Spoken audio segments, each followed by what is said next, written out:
Use the default IP address of 192.168.1.1. The default username is admin and the default password is admin. It is recommended that you change your login credentials. Once you have logged in, select the Platform menu.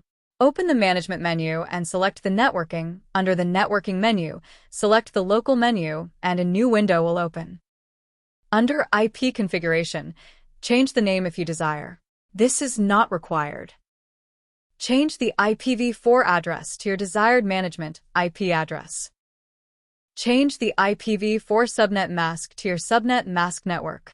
Don't forget to change the IPv4 default gateway if required.